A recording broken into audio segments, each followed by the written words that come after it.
Hello dear students, Lucky sir classes में आपका तहे दिल से स्वागत है। हम पढ़ रहे थे पार्टनरशिप के बारे में और उसी की श्रृंखला में यह दूसरा वीडियो है जिसमें अपन पढ़ेंगे साझेदारों के जो खाते हैं वह किस विधि से रखे जाते हैं, कौन कौन से खाते होते हैं, उनके बारे में अपन पढ़ेंगे। तो ध्यान दीजिएगा, साझेदारों के जो पूंजी खाते होते हैं उनको रखने के दो मेथड्स हैं। पहला मेथड्स है स्थायी पूंजी खाता विधि और दूसरा इसका मेथड्स है परिवर्तनशील पूंजी खाता विधि। पहले अपन स्थायी पूंजी खाता विधि के बारे में जानकारी ले लेते हैं। स्थायी पूंजी खाता विधि के अंतर्गत साझेदार ये डिसाइड करते हैं कि जो उनकी पूंजी है वह हमेशा स्थिर रखी जाए और इस हेतु वे अपने दो अकाउंट्स बनाते हैं। एक तो बनाया जाता है पार्टनर कैपिटल अकाउंट्स और दूसरा होता है पार्टनर करेंट्स अकाउंट। अब अपन इन दोनों अकाउंट्स के बारे में जानेंगे। सबसे पहले पार्टनर कैपिटल अकाउंट किस तरह से बनाया जाएगा उसके बारे में अपन पढ़ते हैं। तो ध्यान दीजिएगा, जब स्थायी पूंजी खाता विधि अपनाई जा रही है और पार्टनर कैपिटल अकाउंट बनाया जाता है तो इसमें यह ध्यान रखा जाता है कि उसकी उनके जो शेष है वह हमेशा समान रहते हैं। यानी जो स्टार्टिंग में होता है वो एट लास्ट होता है, यानी जो बीडी होती है वही सीडी होती है। लेकिन एक कंडीशन, एक परिवर्तन हो सकता है। या तो फिर साझेदारों द्वारा पैसा निकाला गया है तो पूंजी पे इफेक्ट पड़ सकता है। यानी ये देखिएगा, यानी इसका देखो जो प्रारंभिक शेष है बाई बैलेंस बीडी और इसका जो अंतिम शेष है ये समान रहता है। लेकिन क्या होता है कि कभी कभार कोई साझेदार पैसा निकाल भी लेता है या पैसा डाल भी लेता है तो उस कंडीशन में इसके ऊपर इफेक्ट पड़ सकता है। अन्यथा जो इसका प्रारंभिक शेष होता है वह इसका अंतिम शेष होता है। यहाँ पे देखिएगा, ये जो बीडी है और ये सीडी है समान होती, लेकिन इसमें क्या हुआ, किसी पार्टनर ने पैसा निकाल दिया, विड्रॉ कर लिया, तो ये अपन को एंट्री यहाँ पे शो करनी पड़ेगी। तो इसके कारण इसके ऊपर पार्टनर कैपिटल के ऊपर इफेक्ट पड़ा। उसी प्रकार अगर किसी साझेदार ने पैसा ऐड कर लिया तो भी इफेक्ट पड़ेगा क्योंकि उसकी पूंजी में थोड़ा बहुत चेंज हुआ। तो ध्यान दीजिएगा, पार्टनर कैपिटल के अंतर्गत अपन को केवल और केवल पूंजी का ही लेखा करना है। या फिर पूंजी निकाली गई है या फिर पूंजी डाली गई है उसका ही लेखा करना है, बाकी कुछ नहीं करना है।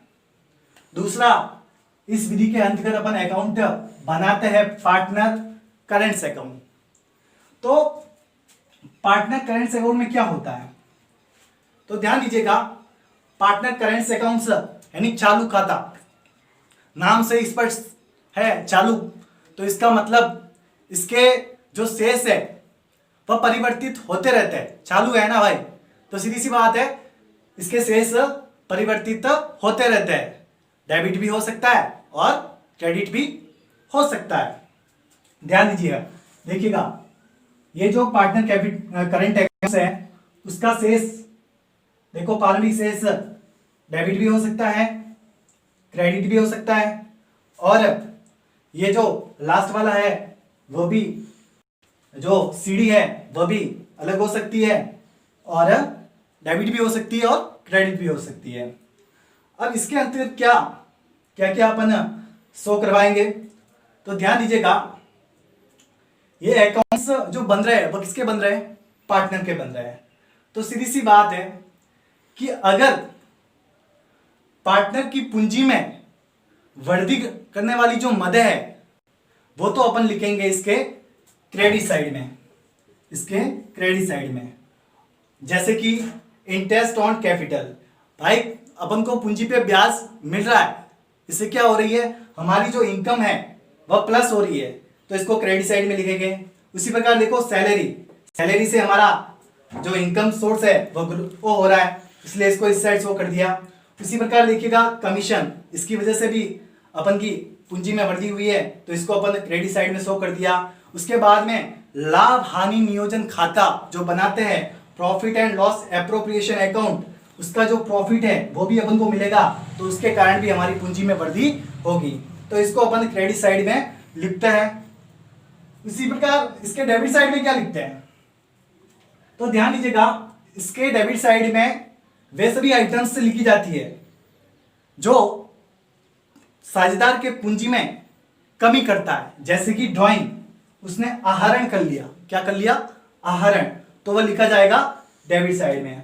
उसी प्रकार इंटरेस्ट ऑन ड्राइंग, यानी आहरण पर ब्याज, यानी अपन ने आहरण लिया था और उस पर ड्राइंग जो इंटरेस्ट लगा रहा है, तो उसकी वजह से क्या होगा, अपन को जो पूंजी में क्या हो रही है, कमी हो रही है, तो उसको अपन किस साइड शो करेंगे, डेबिट साइड। उसी प्रकार लाभ हानि नियोजन खाता का जो लॉस है वह अपन किस साइड शो करेंगे, डेबिट साइड शो करेंगे। तो ध्यान दीजिएगा, ये यहां पे शो किया गया है, to P&L appropriation loss, if loss, अगर लॉस आता है तो इस साइड और अगर प्रॉफिट आता है तो इस साइड। तो ये क्लियर हो गया दोनों अकाउंट्स। तो ये विधि होती है स्थायी पूंजी खाता। ये विधि आपके समझ में आ गई होगी, सेट हो गई होगी। अब अपन पढ़ने जा रहे हैं दूसरी विधि, परिवर्तनशील पूंजी खाता विधि। परिवर्तनशील पूंजी खाता विधि, जैसा कि नाम से स्पष्ट है, परिवर्तन हो रहा है, यानी साझेदार ये डिसाइड करते हैं कि उसके जो पूंजी है उसमें परिवर्तन हो सकता है, तो इस कंडीशन में एक अकाउंट ही बनाया जाता है और वह है पार्टनर कैपिटल अकाउंट। कौन सा अकाउंट है, पार्टनर कैपिटल अकाउंट। और इसी अकाउंट में सारा का सारा जो डेबिट है या क्रेडिट है, आपने देखा होगा यहां पे अपन दो अकाउंट्स बना रहे थे, पार्टनर जो कैपिटल और पार्टनर करेंट बनाया था, ये दोनों को दोनों इसमें मर्ज हो जाएंगे। क्या हो जाएंगे, मर्ज हो जाएंगे। तो ध्यान दीजिएगा, पार्टनर कैपिटल अकाउंट के का जो बीडी है दोनों हो सकती है, क्रेडिट भी हो सकती है, डेबिट भी हो सकती है, और इसकी जो सीडी है वह भी डेबिट भी हो सकती है और क्रेडिट भी हो सकती है। बस इसमें ध्यान रखना है कि जो अपन ने यहाँ पे जो पढ़ा, ये जो पार्टनर कैपिटल और ये पार्टनर जो करंट पढ़ा, इन दोनों को क्या करना है, मर्ज करना है। तो ध्यान दीजिएगा, जैसे इसको अपन यहीं से मर्ज कर लेते हैं, यानी मिला लेते हैं। ये देखिएगा, जैसे कि ये ऐसे मिला लेता है, जैसे कि ये अपन को एक ही अकाउंट बनाना है, एक ही अकाउंट बनाना है इसमें, और वो कौन सा बनेगा, पार्टनर कैपिटल। तो ध्यान दीजिएगा, इसकी बीडी दोनों हो सकती है, बीडी दोनों हो सकती है, सीडी दोनों हो सकती है। उसके बाद में यहाँ पे देखो, वहां पे पूंजी के लिए अलग से, अगर पूंजी कोई लगाता है निकालता है तो अपन अलग से उसके लिए पार्टनर कैपिटल बनाते थे, और पूंजी से के अलावा जो भी ट्रांजैक्शन करते थे उसके लिए अपन पार्टनर करंट बनाते हैं। लेकिन अब सारे के सारे एक अकाउंट भी डालना है, और वो कौन सा है, पार्टनर कैपिटल अकाउंट। तो सीधी सी बात है, देखो इसमें जो पूंजी में वृद्धि करते हैं, पूंजी में वृद्धि करते हैं, उसको अपन किस साइड लिखेंगे, क्रेडिट साइड। जैसे कैश आ गई, ऐड कर रहा है तो पूंजी में वृद्धि हो रही है। उसी प्रकार देखिएगा, interest on capital, salary, commission और P&L का जो प्रॉफिट है तो इस साइड शो करना है। उसी प्रकार जो पूंजी में कमी करते हैं उसको अपन डेबिट साइड में लिखेंगे, जैसे कि मान लीजिएगा ये ड्राइंग है, इंटरेस्ट ऑन ड्राइंग है, P&L एप्रोप्रिएशन का लॉस है। उसी प्रकार अगर अपन पैसा निकाल रहे हैं तो ये टू कैश या बैंक इस साइड अपन शो करेंगे। तो ये दोनों मेथड आपको समझ में आ गया होगा, ऐसी मैं उम्मीद करता हूं। अब देखिएगा, जो साझेदार होते हैं उस साझेदारों को सामूहिक रूप से क्या कहते हैं, फर्म कहा जाता है। क्या कहा जाता है, फर्म कहा जाता है। और फर्म मेहनत करती है तो सीधी सी बात है, या तो फिर उसको प्रॉफिट होगा या फिर लॉस होगा, और इसके लिए वो ट्रेडिंग P&L वगैरह बनाते हैं और कैलकुलेशन करते हैं। तो सीधी सी बात है, अब साझेदारों के मध्य लाभ हानि का विभाजन किस तरह से होगा, इसके लिए एक अकाउंट बनाया जाता है, profit and loss appropriation account. कौन सा अकाउंट बनाया जाता है? Profit and loss appropriation account, यानी लाभ हानि नियोजन खाता। लाभ हानि नियोजन खाता ये किसका बनता है? फर्म का बनता है। किसका बनता है? फर्म का। क्यों बनता है? लाभ विभाजन करने के लिए, लाभों का विभाजन करने के लिए ये बनेगा profit and loss appropriation account. अगर देखिएगा वर्ष में लाभ हुआ है, क्या हुआ है? लाभ हुआ है, तो लाभ इसके क्रेडिट साइड के अंतर्गत लिखा जाएगा। क्रेडिट साइड में लिखा जाएगा बाय P&L इफ प्रॉफिट, अगर क्या हुआ है? लाभ हुआ है। तो अगर वर्ष में हानि हुई है तो टू P&L इफ लॉस लिखा जाएगा। क्लियर? उसके बाद में देखिएगा, अगर ये फर्म का बन रहा है और फर्म की पूंजी में कमी हो रही है, फर्म की पूंजी में कमी हो रही है, तो उसको अपन किस साइड लिखेंगे? डेबिट साइड लिखेंगे। किसके अंदर लिखेंगे? डेबिट साइड लिखेंगे।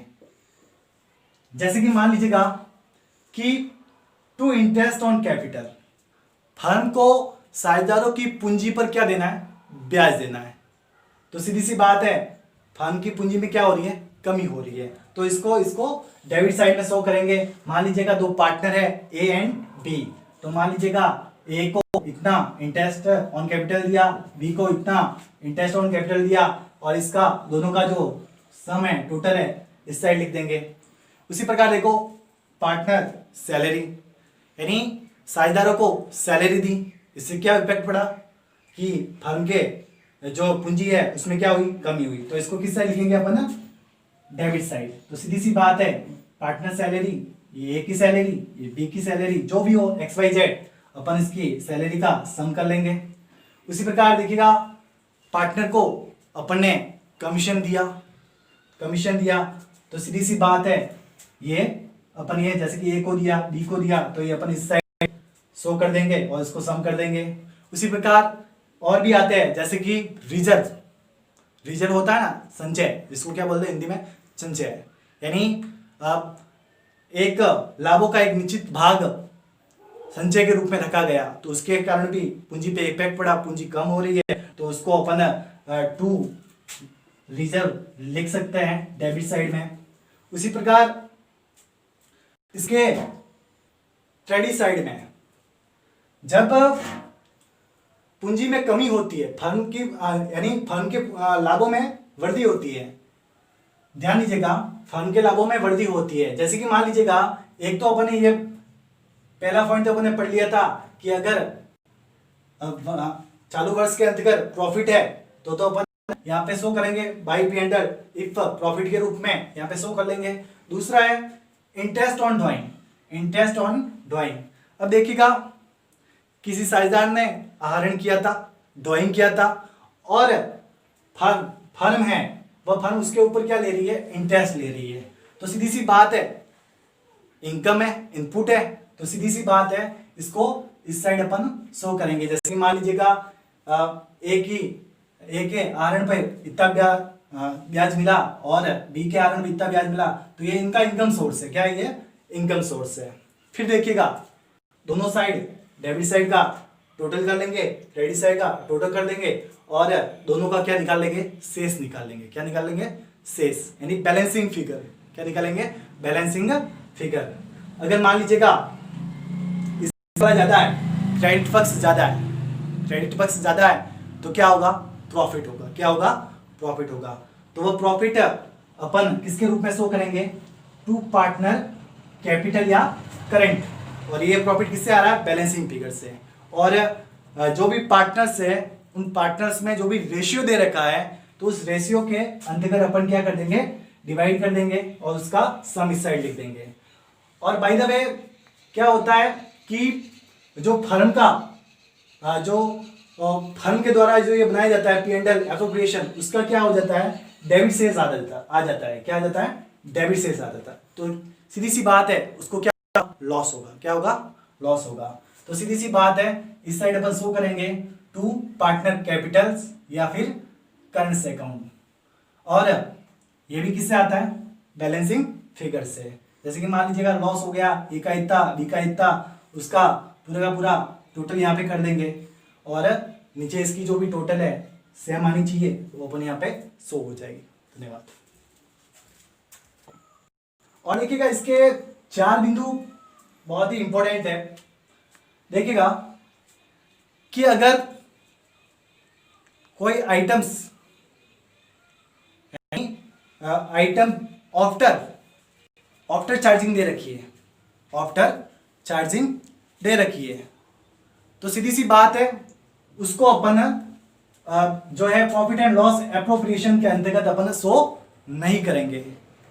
लेकिन अगर कोई आइटम्स बिफोर चार्जिंग दे रखी है, बिफोर चार्जिंग दे रखी है, तो सीधी सी बात है, उसको अपन इसके अंतर्गत शो करेंगे, P&L एप्रोप्रिएशन के अंदर शो करेंगे। एक होता है लाभों पर प्रभार, charge on profit, charge on profit. जैसे कि मान लीजिएगा चार्ज ऑन प्रॉफिट के एग्जांपल देखिएगा, जैसे कि मैनेजर का कमीशन, मैनेजर का कमीशन, या फिर जो अपन के फर्म का जो भवन है, अपन ने जो रेंट पे ले रखी है, तो उसका जो रेंट है वह है, या फिर साझेदारों ने अपन को ऋण दिया था, उस ऋण पे अपन को इंटरेस्ट पे करना है, जो सामान्यतः अपन कितना करते हैं, 6% करते हैं। तो अगर ये मदे आती है मैनेजर कमीशन, मैनेजर कमीशन, या फिर भवन का किराया, या फिर मान लीजिएगा इंटरेस्ट ऑन लोन, जो 6% की अगर जानकारी नहीं दे रखी है तो 6% से चार्ज होता है, तो इसको अपन प्रॉफिट एंड लॉस एप्रोप्रिएशन के अंतर्गत शामिल नहीं करेंगे। इसको अपन को कहां से लेस करना पड़ेगा, इसको अपन को P&L से लेस करना होगा। कहां से लेस करना होगा, P&L से लेस करना होगा, और उसके बाद अपन को इसमें आना होगा और कैलकुलेशन करनी होगी। और एक बिंदु इंपॉर्टेंट है, अगर बैलेंस शीट में अगर करंट शेष दे रखे हैं, साझेदारों के करंट शेष दे रखे हैं, तो इसका मतलब अपन को कौन सी विधि अपनानी है, स्थिर विधि अपनानी है। कौन सी विधि अपनानी है, स्थिर विधि अपनानी है। और अगर बाय द वे करंट शेष नहीं दे रखा है, तो अपन को परिवर्तनशील पूंजी खाता विधि अपनानी है। धन्यवाद।